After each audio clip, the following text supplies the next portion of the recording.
Welcome to this Gassman Law Associates webinar with my friend Darry Griffis. We've got about 13 attendees, and a lot of you are friends and people I know pretty well. I want to thank you for joining us, and I want to thank Darry for joining us. Darry has gotten jobs for a couple of people who, quite honestly, weren't sure they'd be able to get jobs, and in talking to Darry about how that works, and in lining Darry up with a couple of children of clients of our firm, I've learned a lot, and I've learned a lot that you can learn. And Darry, thanks so much for joining us, and I'm going to turn control of the webinar over to you here, and we'll enjoy listening. Thank you very much, Alan, and I sincerely appreciate the opportunity to do this. What I plan to do tonight is just kind of give us a broad brush approach to the job search, and quite candidly, the approach that we'll take a look at tonight is the same for the person walking off from the college campus as it is for a member of the C-suite. And quite candidly, I've worked with all of those kind of individuals and applied this approach to a professional job search, and it brings a lot of efficiency and productivity into the process. Yeah, and let me just mention, I met you when you were helping one of our employees' husbands who had been laid off find another position, and I called you about somebody else, and you had a specific plan, a specific approach, a specific process that really impressed me, and son of a gun if it doesn't work. Yeah, and that's right, Alan, and quite to the point, it is a project management approach, and I think it's important for everybody on the call to know that this is a second career for me. Actually, my first career was with AT&T. I spent a full career with them, and AT&T probably has the world's record for downsizing, and it finally caught up with me in 1998, and I really didn't know what I wanted to do next. And I think a lot of times that's what happens. Somebody works for a company for a long time and they're affected by a downsizing. They don't know what they want to do next. And so I was kind of searching for that when I happened to go to a workshop that was put on by the company that I do contract work for, probably the largest career management company in the world by the name of Lee Hecht Harrison. And what I found was that it was a really cool approach to doing a professional job search.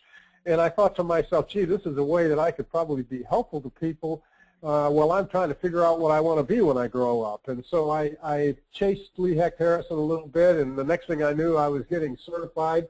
And wouldn't you know, the next thing I knew, I had a career. And I loved my career because, quite candidly, if you can take what you know how to do and you can combine that with what you love to do, that's what we call job satisfaction.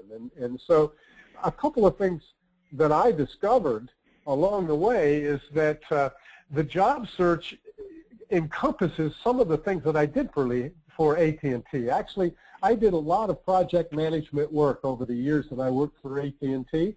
And so it was very comfortable for me to get into the mold of applying project management principles to a job search. And so we take a project management approach to the job search. And there are lots of elements of a typical project management approach incorporated in a professional job search. As a matter of fact, everybody on this call has been involved in one way or another in some form of project management. And this is no different. You always have to have a clear objective in mind, and this is where we start.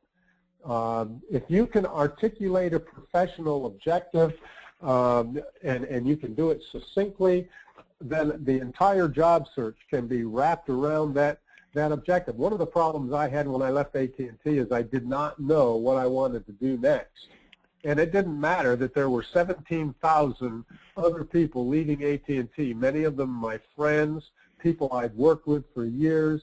They could not help me because I did not know how to articulate an objective. So one of the first things that I always work with my clients on is trying to get in a position where they can articulate a professional objective that somebody else can grasp and understand very quickly. Then underneath that objective, that professional objective, we can set some specific goals, and that's what we do in project management. Sometimes we call these milestones, and we can actually measure our progress as we go through that particular project. We can actually set goals. For instance, if you said, you know what, I'd like to talk to at least 20 of my network contacts per week, you can actually measure your progress to see how well you've done. It does take self-discipline in reaching those sub-goals, and I think this is probably one of the challenges we have. You know, when you are looking for a job, you're basically the CEO of the Me Corporation. I like that. You know, you're in charge, and the product, quite candidly, is you. And so what we've got to do, you've got to set the goals, but not only do you have to set them, but you need to follow through.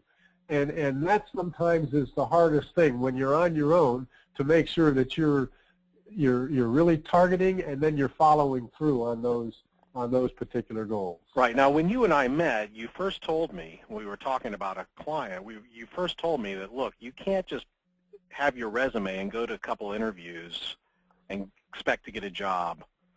You have to network in the right way with the right people. And by the networking, the job appears.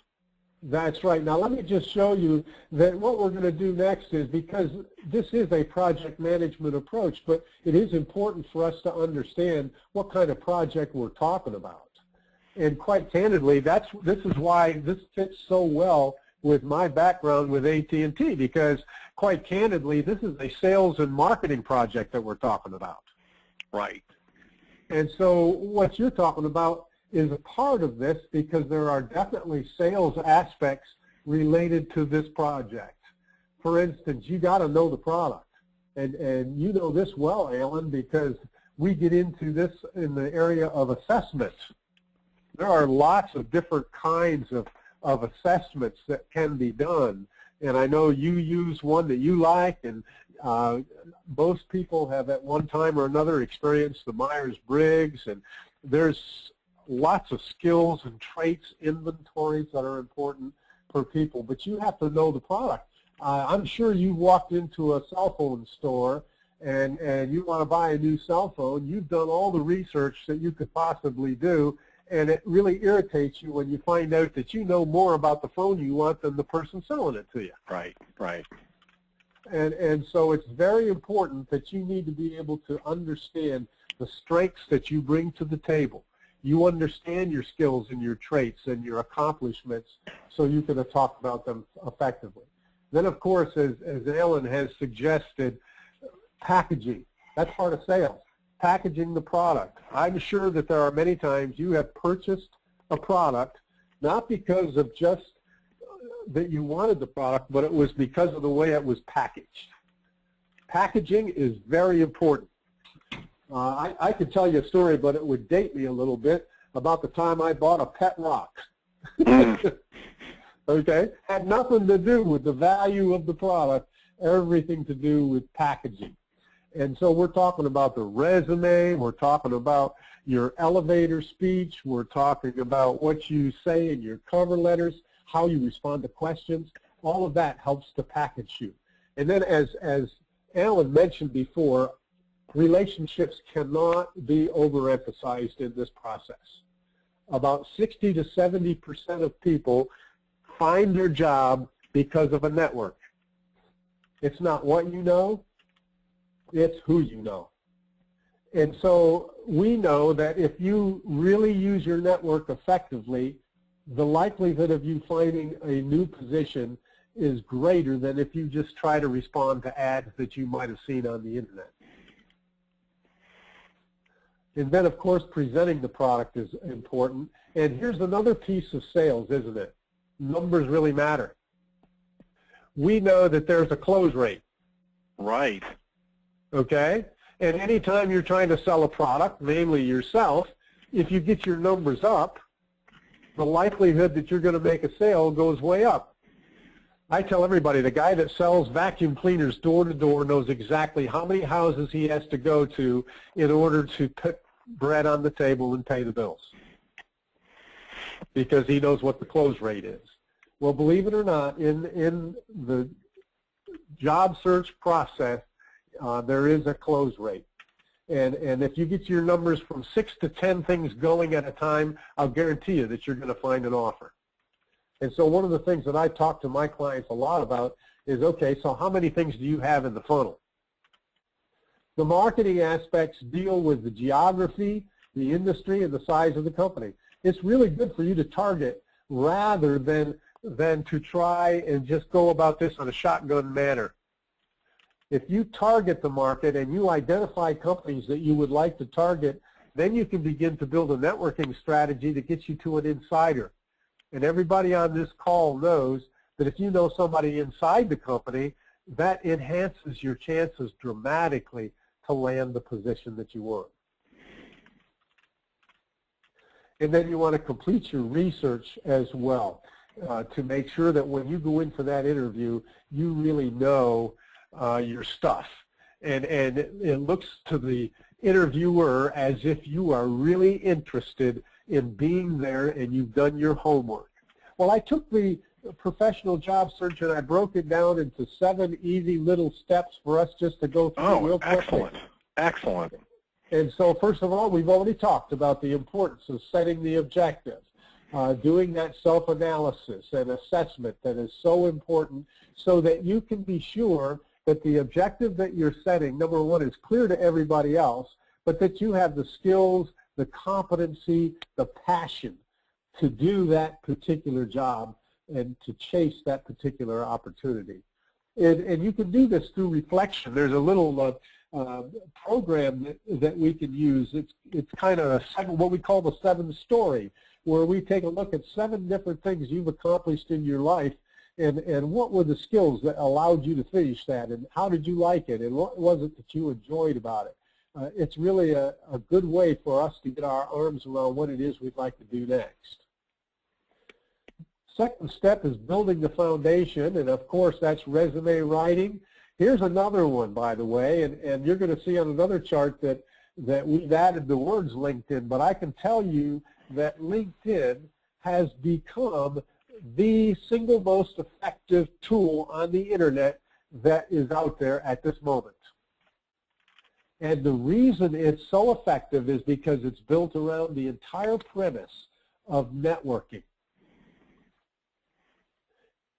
It's amazing how quickly at the second or third degree your network expands, not to thousands, but tens of thousands of people that you have connections with through LinkedIn. It's very important in today's game. As a matter of fact, every single recruiter that I know, both internal as well as recruiters that are headhunters, are using LinkedIn to find their candidates. Obviously, resume writing is very important because you really need to be able to capture quickly the selling points.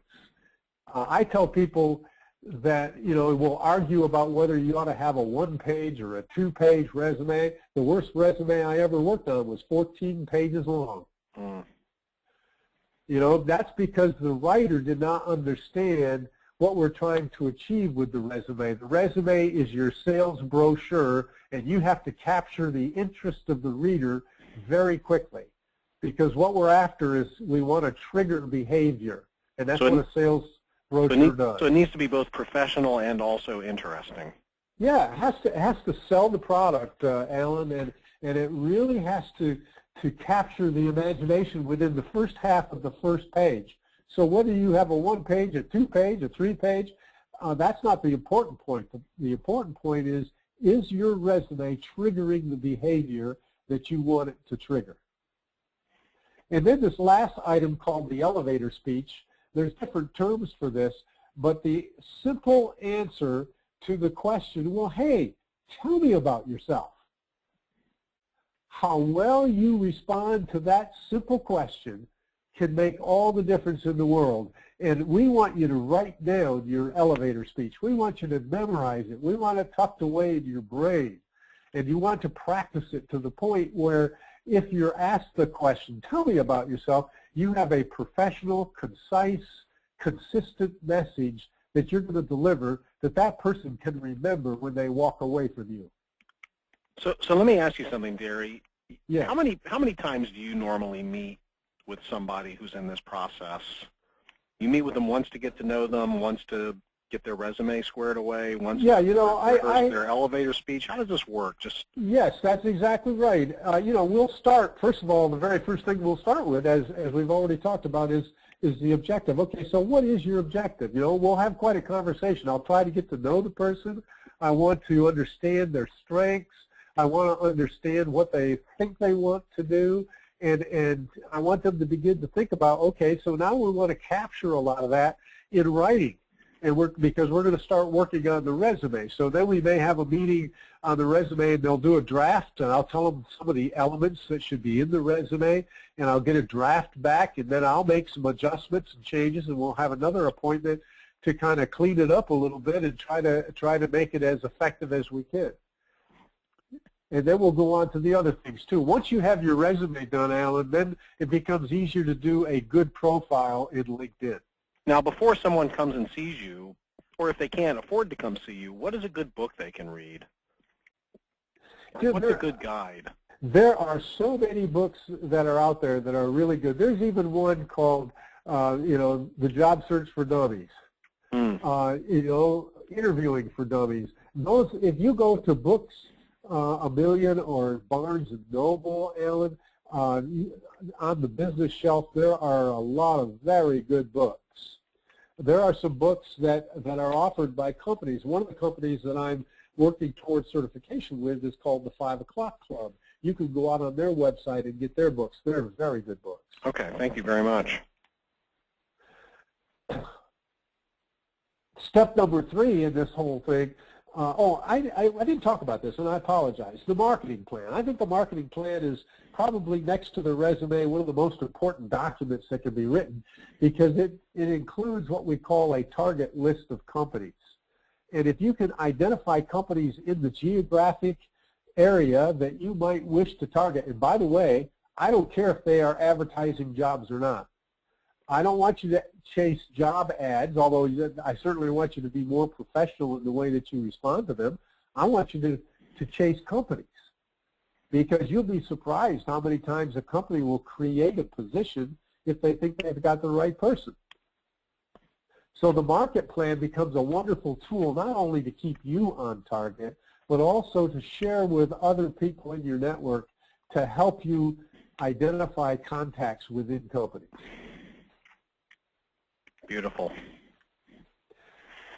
And then once you got that target list, you begin to do your research on those companies, and there are lots and lots of opportunities to do that. The Dun & Bradstreet $1 Million Database. You go to the library, there's a book of lists that is wonderful for every major metropolitan area that's put out by the Business Journal.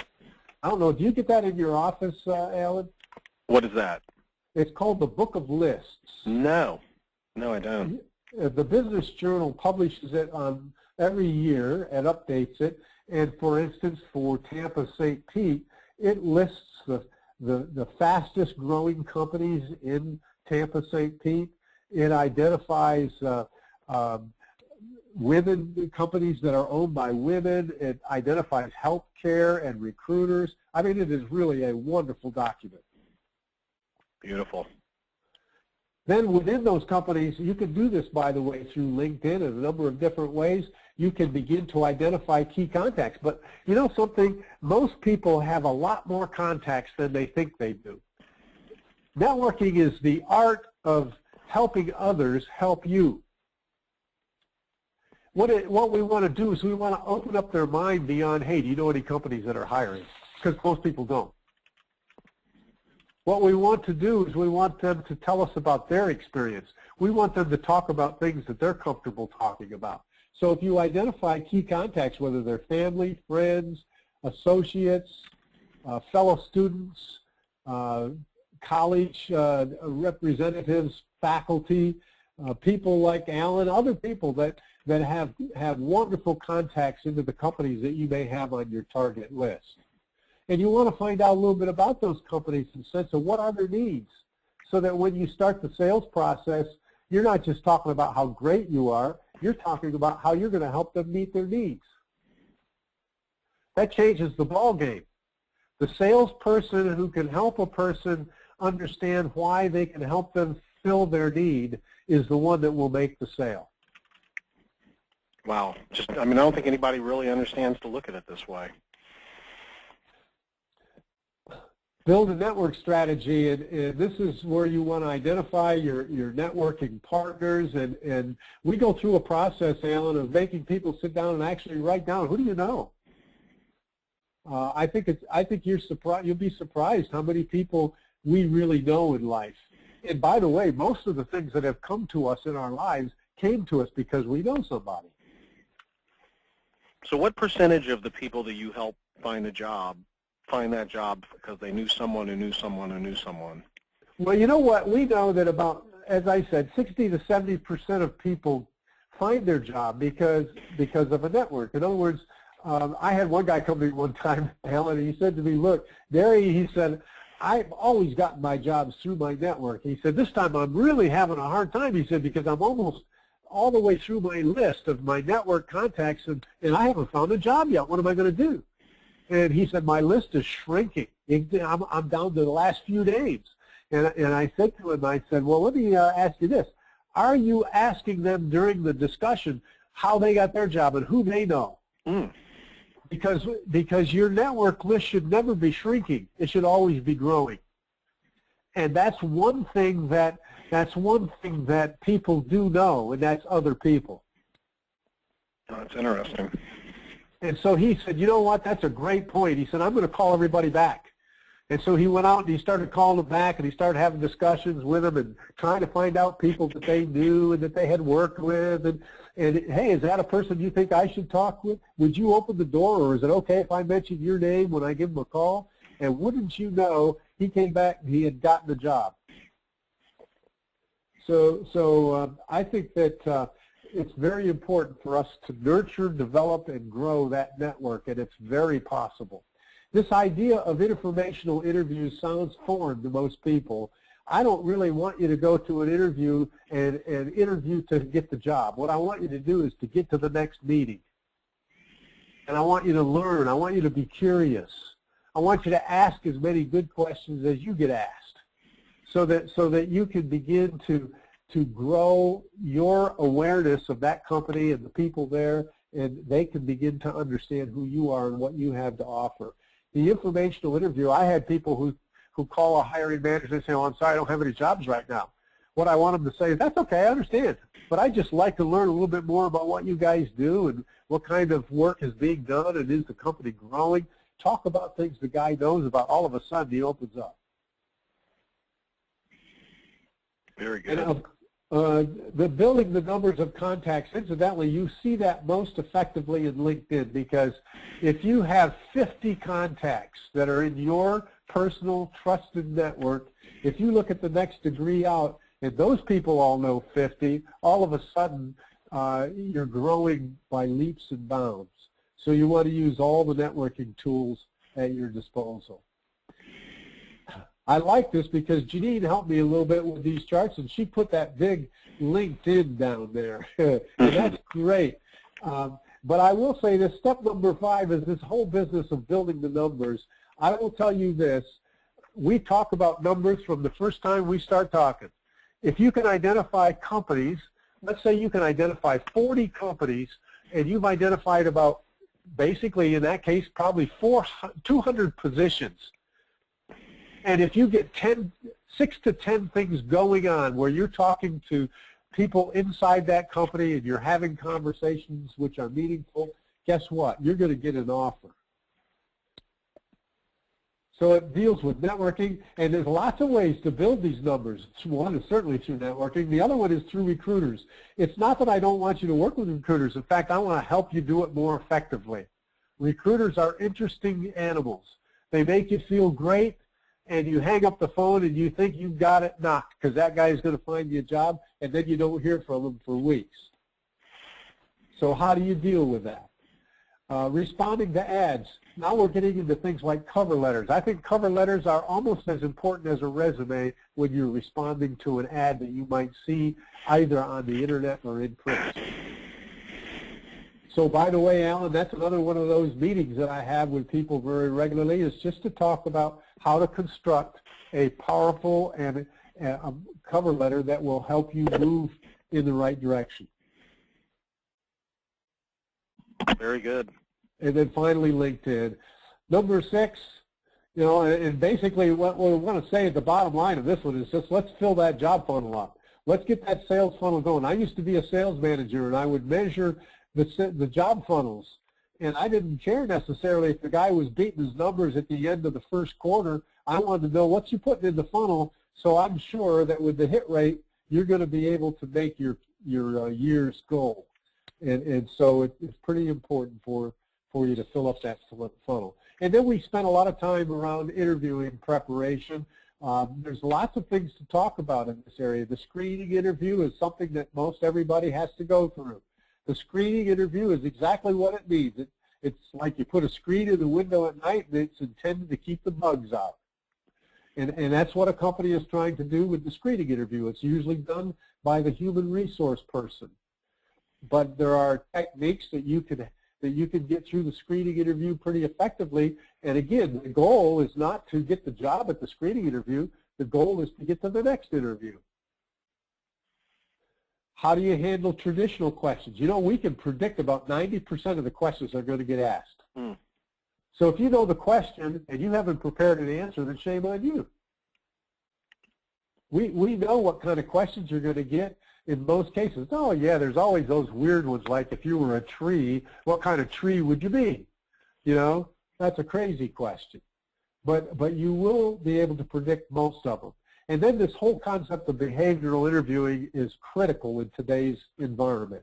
Behavioral interviewing is alive and well. It's been around for a long time.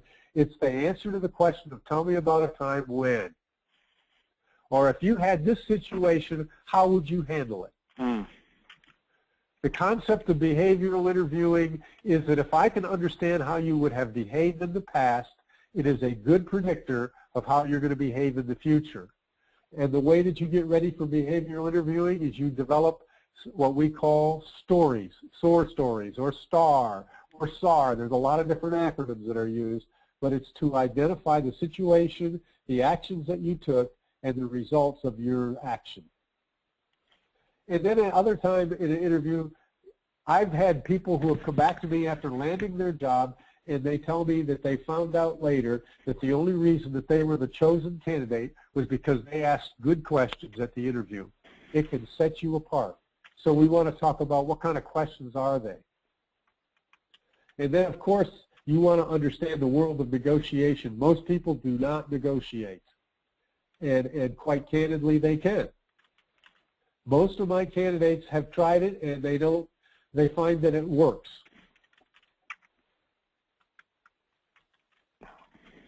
Consider using help, and this is the last of the charts.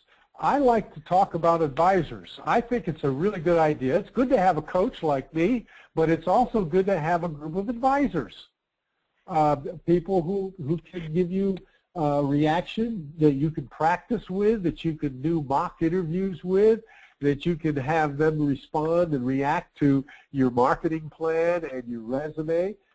It's always good to have those people who are helping you.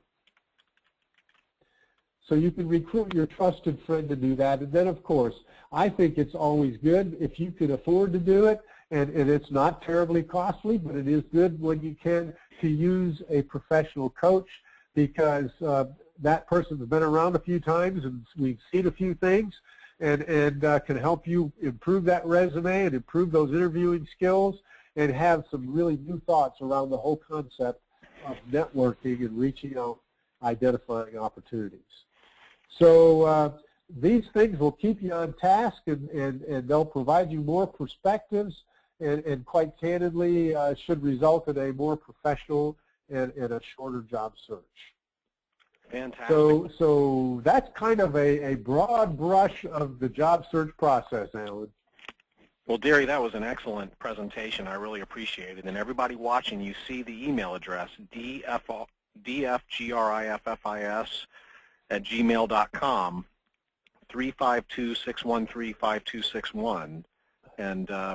Darry, do you want to talk a little bit about your rates, just so people kind of know how you charge, just so they, because Yeah, typically, that's a good question, Alan. And typically, I do have a rate structure that I'm happy to share. I usually build it around some elements of those things that we looked at. I try to group them together. And so, for instance, a resume, typically between identification of the professional objective and the doing a little bit of assessment and discussing what it is the person wants to do, and then getting into the accomplishments that they've had and beginning to structure the resume. It takes about 3 to 4 hours of time, and with a typical rate of around $100 an hour, that turns out to be about $300 typically. That's and I try to keep it at that. Very reasonable. Then we get into the marketing plan and productivity and targeting companies. That may be another hour, and then the interviewing. I like to talk a lot about interviewing, because I think it's important for people to understand when you go to the interview, if you can approach it as if you're a consultant rather than an interviewee, it's much more effective. Because what you're after is to get through that meeting and to get the next one. I've seen this many times. It's a series of meetings in this environment, by the way, because the economy is such that companies are very cautious. And so they're going to want you to talk to a number of different people. So that's another element that I charge, and that one can be up to $200 depending on the number of hours that are involved. And so we get through all of that, and then if there's some individual coaching that a person wants to do, the standard rate is $100 an hour. Okay. And I do bill it, as you know, Alan, in half-hour increments, because I don't want anybody to pay for anything that they haven't used. So it's usually a minimum of a half an hour, but it up to an hour for $100. Okay, and obviously you and I have no financial relationship